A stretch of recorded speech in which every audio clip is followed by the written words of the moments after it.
Hey everybody, Chris Negley with Elegant Estates. Wanted to talk to you a little bit about plant protection when doing any kind of soft wash on your siding. We have a process and a procedure that we like to follow when it comes to protecting your precious landscaping. So I know that people spend a lot of money. We've done landscaping for 20 years and hardscaping, so we know that it's not cheap to do that. So especially when it's done right. So we like to follow our instincts when it comes to our horticultural background, and also we know what the plants need. So let me break it down for you, and I'll talk to you about what exactly we do in order to protect your landscaping around your house.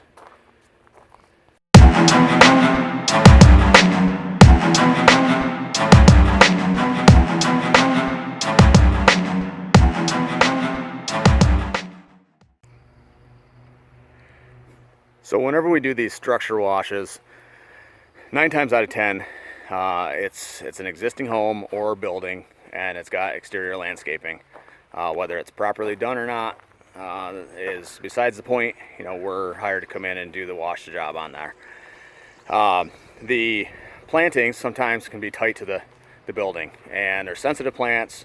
There's plants that have fine leaves. Obviously, I come from a horticulture background, so I'm wise to what is sensitive and what's not, what's likely to burn, what's likely to have adverse effects to water pressure, what's likely to have adverse effects to salt, because essentially our detergents will break down into nothing but salt, and that's typically what will burn your plants. If you have a downstreamer or even on your regular home pressure washer, if you put soap and detergent in there, you will have that break down into most likely what is some sort of a salt, and that, if left on your plant material, has the potential to burn your plant material. So what we typically do, and again from a horticultural standpoint, we will saturate all of these plants with water, because what we don't want is, we don't want it to be nice and sunny and dry, have these plants be really thirsty, and then the water that we put on that actually has detergent in it, we don't want that to go into the root zone and get transpired up into the plant and then be an issue. So what we want to do is we want to hydrate these plants. We'll wet down the leaves so all the stomates close up, or at least close a little bit. We'll saturate the soil as much as possible before we do the wash.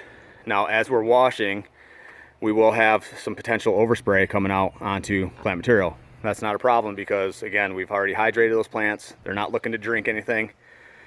And we will, as we go and we're rinsing the structures, we'll be rinsing the plants off as well.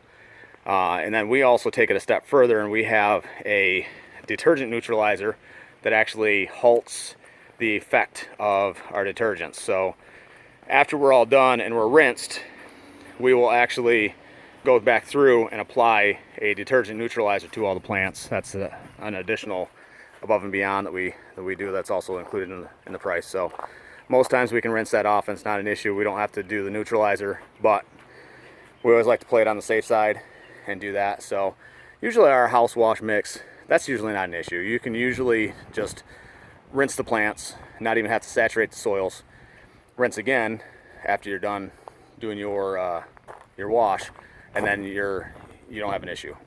Your detergents aren't strong enough on the house wash, like the siding wash.